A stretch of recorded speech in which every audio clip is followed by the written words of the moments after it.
Все мероприятия, которые проходили в формате АТЭС, как правило, посещались сотрудниками, рядовыми сотрудниками наших посольств в тех странах, где проходили мероприятия. Высшие должностные лица, как правило, такие мероприятия не посещали. У всех были реально... Все задавали много вопросов и реальные сомнения, насколько мы будем интегрироваться в Азиатско-Тихоокеанский регион. В 2007 году, когда форум АТЭС проходил в Австралии, Российская Федерация получила право проведения, во-первых, предложила, во-вторых, получила право проведения саммита АТЭС на территории Российской Федерации. И мы тогда заявили, что городом, который будет принимать форум АТЭС, будет Владивосток. Для нас это было важно сразу по нескольким причинам. Первое. Геополитическая основа – это продемонстрировать в течение подготовки и председательства России в АТЭС, насколько Азиатско-Тихоокеанский регион для России важен, что Россия будет делать для того, чтобы интегрироваться с государствами, которые являются нашими соседями или входят в этот формат. Второе. Насколько мы будем активно развивать приграничное сотрудничество с Китаем, Кореей, Японией и другими государствами. Ну, как вы знаете, мы даже граничим с Соединенными Штатами Америки как раз в этом регионе. И затем мы хотели продемонстрировать, насколько открывается экономика через Азиатско-Тихоокеанский формат, насколько мы сами заинтересованы в том, чтобы развивать Восточную Сибирь и Дальний Восток, какую инфраструктуру мы создаем в этом регионе и как мы эту инфраструктуру будем приспосабливать для того, чтобы удовлетворять нашим внутренним целям развития и с тем, чтобы интегрироваться как раз с экономиками, крупнейшими и важнейшими экономиками этого региона. Были выделены определенные ресурсы, была утверждена федеральная целевая программа, и затем наступил финансовый кризис в 2008 году. Для нас это для всех было большое очень испытание, поскольку мы тогда работали вместе, все вместе, и в первую очередь с финансово-экономическим блоком в правительстве. Самое важное предложение было сократить наиболее сложные и важные стройки в стране. Это Владивосток, Казань и Сочи. И как бы нам не было тяжело, мы договорились, что инвестиции, которые предполагались для Владивостока, для Приморского края, мы сокращать не будем. И какие бы сложности перед нами не вставали, мы в любом случае постараемся в те бюджетные ассигнования, которые были запланированы, все объекты саммита, которые были в федеральной целевой программе поименованы, чтобы мы их довели до окончания, ввели в эксплуатацию.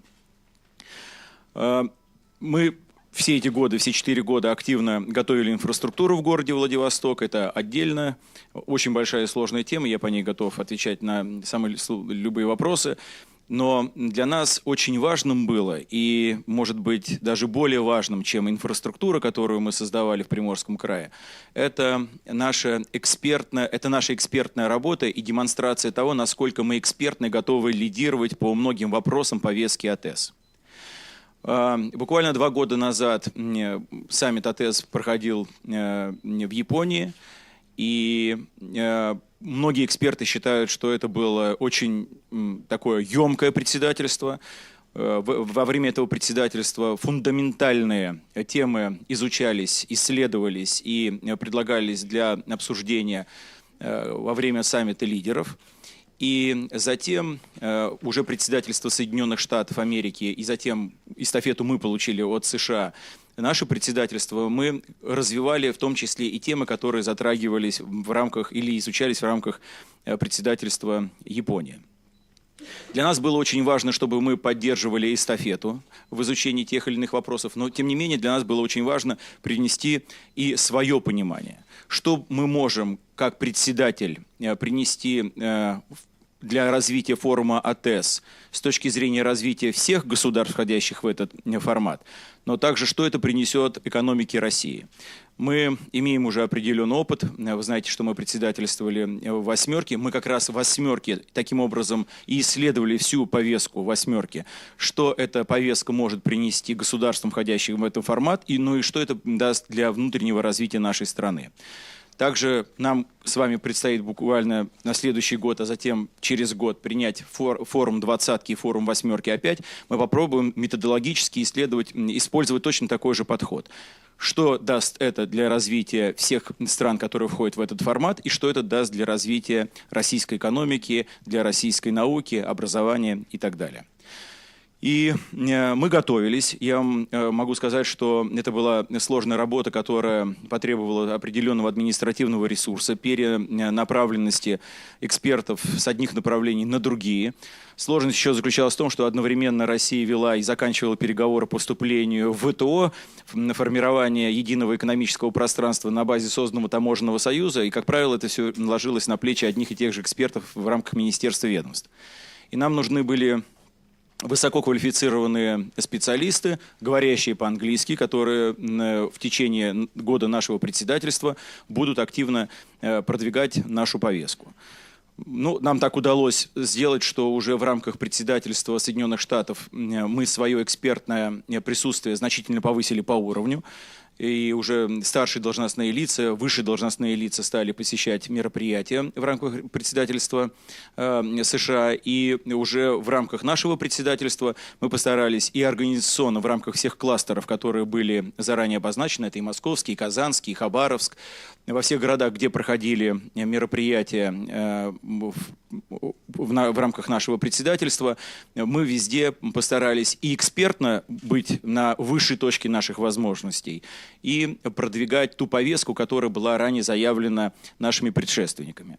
Работа сложная, она очень многогранная.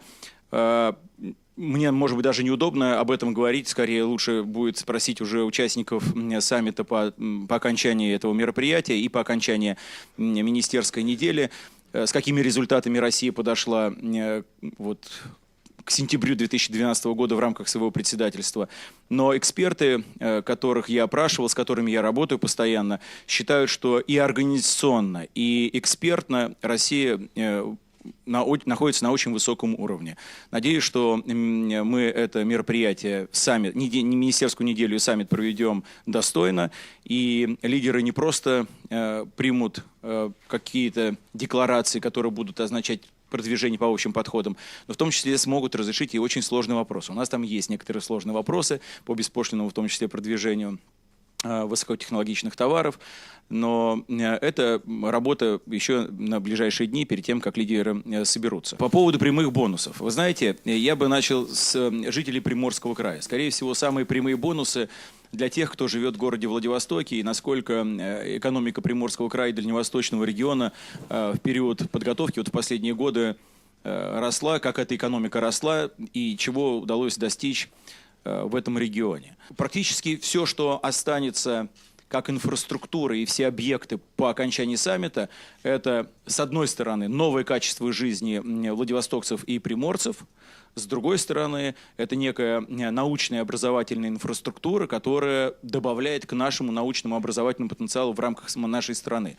Потому что кампус Дальневосточного университета, кто из вас будет во время саммита, вы увидите, это первоклассный кампус, который нам помогали строить американцы. Мы вместе с ними делали проект с компанией, которая построила около 20 кампусов или дополнений к кампусам, существующим в Соединенных Штатах Америки. Мы делали с точки зрения образовательного и научного циклов для высших учебных заведений самый удобный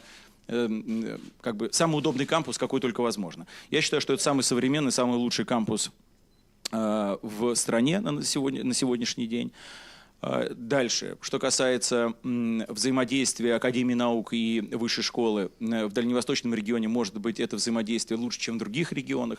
Академия наук активно участвует в подготовке специалистов Дальневосточного федерального университета, в частности, биологические факультеты, другие наполнены академиками, членами-корреспондентами, которые работают в Дальневосточном отделении наук.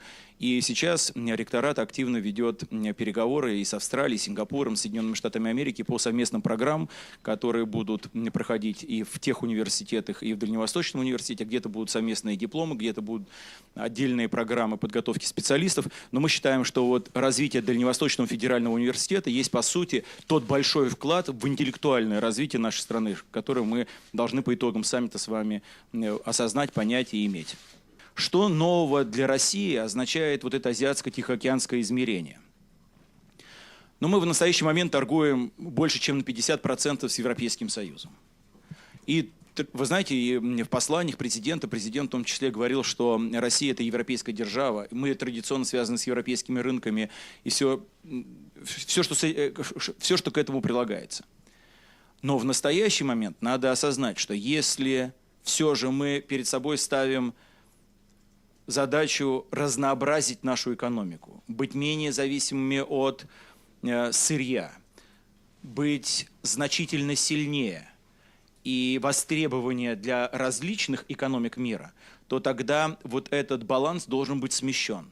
По крайней мере 50%, я бы так его обозначил, по крайней мере 50% нашей внешней торговли должны приходиться на страны Азиатско-Тихоокеанского региона. Это и Китай, Япония, Корея, многие другие государства, и США, потому что инвестиционный потенциал и торговый потенциал с этими государствами не отработан, он даже там на четверть не задействован. И вот этот форум должен способствовать тому, чтобы продвинуть нашу идею по смещению баланса на восток. Это не значит, что мы уходим с Запада. Нет, не надо делать таких выводов. Мы по-прежнему будем традиционно взаимодействовать с Европейским Союзом. Мы будем продвигаться по созданию нового базового соглашения, впоследствии зоны свободной торговли. Но то же самое, не меньше, чем с Европейским Союзом, нам нужно обеспечить со странами, входящими в АТЭС. И сделать это очень непросто, в том числе ментально. И все наши внешние связи, и все наши аппараты Министерства ведомств всегда были настроены на работу на Запад. Если вы скажете, где США, все повернут голову на Запад. Никто не понимает, что США наш прям немедленный сосед, ближайший сосед через восток. И вот это восточное измерение даже в сознании людей, в сознании бюрократии, в сознании бизнеса недостаточно еще, мы недостаточно этим элементом пропитаны. Это все нам предстоит прожить. И вот этот форум только начало сложного большого пути. Мы надеемся, что у президента будет создан специальный, или при президенте будет создан специальный формат для того, чтобы затем, после саммита, эту идею продвигать, ее продвигать активно с российским бизнесом, в том числе с зарубежным бизнесом, который активно хочет вместе, может быть, и европейский бизнес, вместе с россиянами выходить на рынки Азиатско-Тихоокеанского региона. Мы будем этому всячески способствовать. И еще один элемент. Вот так я много говорю, понимаете, потому что в этом, это просто, это, знаете, бездонная тема, она очень интересная. В АТЭС с приходом России появляется европейский элемент.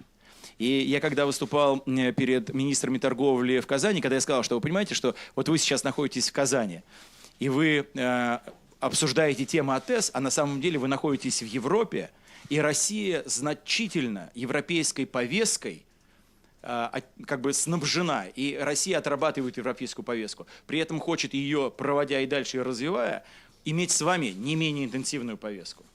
Для них это сначала было, как это европейский контекст в формате АТЭС. Да, Россия привносит европейский контекст в формат АТЭС. Это для нас уникальная возможность. Поэтому все вот эти заявления, которые люди, знаете, не очень, может быть, глубоко понимают, Европа от Лиссабона до Владивостока, единое экономическое пространство или общее экономическое пространство, за этим сложная работа экспертов, наших групп, в том числе я с этими группами работаю, с пониманием того, как наша внешняя торговля будет развиваться, как наши кооперационные связи будут развиваться, где будущее для нашего ускоренного роста.